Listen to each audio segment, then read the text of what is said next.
जय श्री राधे कृष्ण। आप सभी का आपके अपने YouTube चैनल शुभम भक्ति कथा में बहुत बहुत स्वागत है। आइए आप सब सुनेंगे आज श्रवण मास महत्व कथा से दूसरे अध्याय की कथा। तो बोलिए प्रेम से भगवान भोलेनाथ की जय, माता पार्वती की जय। इस अध्याय में श्रवण मास में विवाहित कन्याओं के बारे में बतलाया गया है। ईश्वर भोले की है महाभाग आपने उचित बात कही है। ये ब्रह्मा पुत्र आप विनम्र गुणी श्रद्धालु तथा भक्ति संपन्न श्रेष्ठ हैं। ये अनध अपने श्रवण मास के विषय में विनम्रता पूर्वक जो पूछा है उसके तथा जो नहीं भी पूछा है वह सब अत्यंत हर्ष तथा प्रेम के साथ मैं आपको बतलाऊंगा। द्रोष न करना वाले सबका प्रिय होता है और आप सब उसी प्रकार से विनम्र हैं, क्योंकि मैं आपके अभिमानी पिता ब्रह्मा का पंचवा मस्तक काट दिया था, तो भी आप उस द्रोष भाव को त्याग कर मेरी शरण को प्राप्त हुई है। अतः ये तथा मैं आपको सब कुछ बतलाऊंगा। अब एग्रचित होकर सुनिए। हे योगिनी, मनुष्य को चाहिए कि श्रवण मास में नियमक पूर्व नित्वित व्रत करे और पूरे महीने भर प्रतिदिन रुद्र अभिषेक करे। अपनी प्रत्येक प्रिय वस्तु का इस मास में त्याग कर देना चाहिए। पुष्पों, फल, तुलसी की मंजरी तथा तुलसी दलों और बेल पत्र से शिव जी की लक्ष्य पूजा करनी चाहिए। 1 करोड़ शिवलिंग बनाना चाहिए और ब्राह्मणों को भोजन कराना चाहिए। महीनों भर धारण पारण व्रत अथवा उपवास करना चाहिए। इस मास में मेरे लिए अत्यंत प्रति कर पंचमृत अभिषेक करना चाहिए, अर्थात पंचमृत से अभिषेक करनी चाहिए। इस मास में जो शुभ कर्म किए जाते हैं वह अत्यंत फल देने वाला होता है। ये मुनि, इस माह में भूमि पर सोए ब्रह्मचार्य रहे और सत्य वचन बोले। इस मास को बिना व्रत के सभी व्यतीत नहीं करनी चाहिए। फलाहार अथवा निवर्ण ग्रहण करना चाहिए। पत्ते पर भोजन करना चाहिए। व्रत करने वाले को चाहिए कि इस माह में शाक का पूर्ण रूप से परित्याग कर दे। ये मुनि श्रेष्ठ, इस माह में भक्ति युक्त होकर मनुष्य को किसी न किसी व्रत को अवश्य ही करनी चाहिए। सदाचार, प्रणाम, भूमि पर संयम करने वाला, प्रातः स्नान करने वाला और जितेंद्रिय होकर मनुष्य को एग्रह किए गए मन से प्रतिदिन मेरी पूजा करनी चाहिए। इस मास में किया गया पूर्ण स्वन निश्चित रूप से मंत्रों की सिद्धि करने वाला होता है। इस मास में शिव के षडाक्षर मंत्र का जप अथवा गायत्री मंत्र का जप करना चाहिए और शिव जी की प्रदक्षिणे नमस्कार तथा वेद पयम करना चाहिए। पुरुषोत्तम का पाठ अधिक फल देने वाला होता है। इस मास में किया गया ग्रह यज्ञ, कोटि होम, लक्ष्य होम तथा अयुत होम शीघ्र ही फलभूत होते हैं और अभीष्ट फल प्रदान करता है। जो मनुष्य इस मास में एक भी दिन व्रतहीन व्यतीत करता है वह महाप्रलय प्राप्त घोर नरक में वास करता है। यह मास मुझे जितना प्रिय है उतना ही कोई अन्य मास प्रिय नहीं है। यह मास सकाम व्यक्ति को अभीष्ट फल देने वाला तथा निष्काम व्यक्ति को मोक्ष प्रदान करने वाला है। ये सच में इस मास में जो व्रत तथा धर्म है उन्हें हंसी मुझसे सुनिए। रविवार को सूर्य व्रत तथा सोमवार को मेरी पूजा व नक्त भोजन करना चाहिए। श्रावण मास के पहले सोमवार से आरंभ करके 6 महीने का रोटक नमक व्रत किया जाता है। यह व्रत सभी वांछित फल प्रदान करने वाला है। मंगलवार को मंगल गौरी का व्रत, बुधवार व बृहस्पतिवार के दिन इन दोनों वरों का व्रत, शुक्रवार को जीवंती के व्रत और शनिवार को हनुमान तथा नृसिंह का व्रत करना बतलाया गया है। ये मुनि अब तिथियों में किए जाने वाले व्रत का श्रवण करें।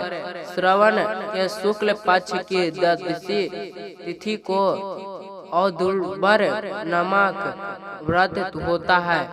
श्रावण के शुक्ल पक्ष की तृतीय तिथि को गौरी व्रत होता है। इस प्रकार शुक्ल पक्ष की चतुर्थी तिथि को दुर्व गणपति नामक व्रत किया जाता है। हे मुनि, उसे चतुर्थी का दूसरा नाम वनवायी की चतुर्थी है। शुक्ल पक्ष में पंचमी तिथि नागों के पूजन के लिए प्रस्तुत होती है।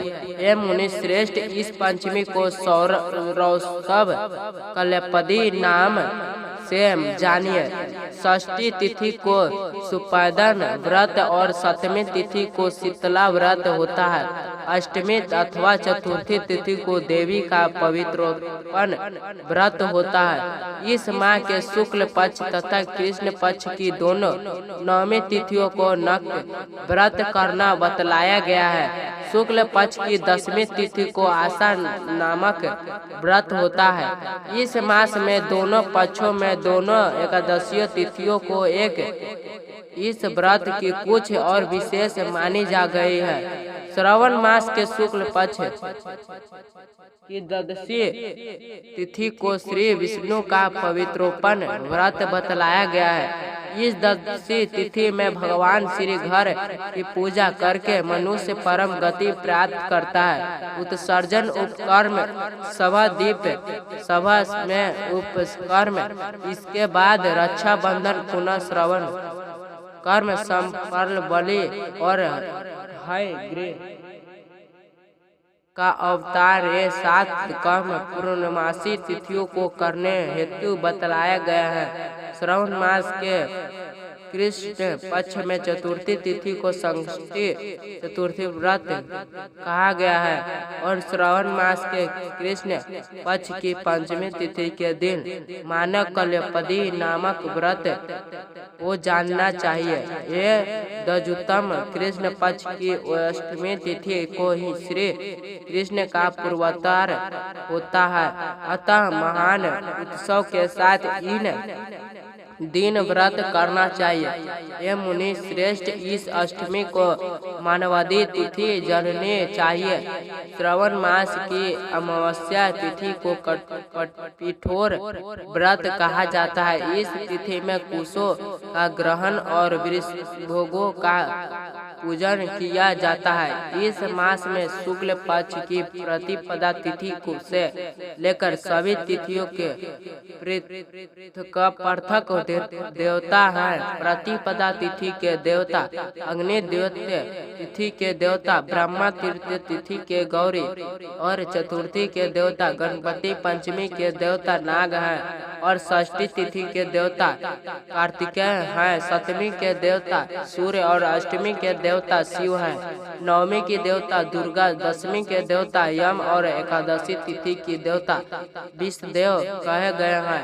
द्वादशी के विष्णु तथा त्रयोदशी के देवता कामदेव हैं। चतुर्थी के देवता शिव, पूर्णिमा के देवता चंद्रमा और अमावस्या के देवता पितर हैं। यह सब तिथियों के देवता कहे गए हैं। जिस देवता की जो तिथि हो उस देवता की उसी तिथि से पूजा करनी चाहिए। प्रायः इसी मास में अगस्त का उदय होता है। हे मुनि, मैं उस काल को बता रहा हूँ, आप एकाग्रचित्त होकर सुनिए। सूर्य के सिंह राशि में प्रवेश करने के लिए दिन से जब 12 अंश 40 घड़ी व्यतीत हो जाती है, तब अगस्त का उदय होता है। उसके 7 दिन पूर्व से अगस्त को अर्घ प्रदान करना चाहिए। 12 मास में सूर्य प्रीतकर प्रथम नामों से जाने जाते हैं। उसमें से श्रवण मास में सूर्य गवस्ती नाम वाला होकर तपता है। इस मास में मनुष्य को भक्ति संपन्न होकर सूर्य की पूजा करनी चाहिए। है सप्तमा 4 मासों में जो वस्तुएं वर्जित हैं उन्हें सुनिए। श्रवण मास में सूख तथा भद्रपद में दही का त्याग करना देना चाहिए। इसी प्रकार आश्विन में दूध तथा कृतज्ञ में दाल का परित्याग कर देना चाहिए। यदि इन मासों में इन वस्तुओं का त्याग नहीं कर सके तो केवल श्रवण मास में ही उक्त वस्तुओं का त्याग सबसे पहले आपके मानव उसी मन में प्राप्त कर लेता है। यह बात मैं आपको संक्षेप में ही कही है। ये मुनि श्रेष्ठ, इस मास में व्रत और कर्म के विस्तार को सैकड़ों वर्ष में भी कोई नहीं कह सकता। मेरी अथवा विष्णु की प्रसन्नता के लिए संपूर्ण रूप से व्रत करना चाहिए। परमार्थ की दृष्टि से हम दोनों में भेद नहीं है। जो लोग भेद करते हैं वे नरकामी होते हैं। अतः ये संत कुमार, आप श्रवण मास में धर्म का आचरण कीजिए। इस प्रकार से श्री ईश्वर सनत कुमार संबंध के उत्कर्ष श्रवण व्रत कथा नामक दूसरा अध्याय पूर्ण हुआ। तो बोलिए प्रेम से भगवान भोलेनाथ की जय, माता पार्वती की जय, सूर्य देव की जय। इसी प्रकार से आगे अब आप आगे के अध्याय को सुनने चाहते हो तो हमारे चैनल पर नए हैं तो चैनल को लाल बटन दबाकर करें, सब्सक्राइब करें, साथ में बेल आइकन घंटी को दबाना ताकि मेरे वीडियो का नोटिफिकेशन आपको समय से मिलता रहे। साफ करने की आवाज, वीडियो को लाइक करें, शेयर करें। सुखी रहे और स्वस्थ रहे। जय श्री राधे कृष्ण। धन्यवाद।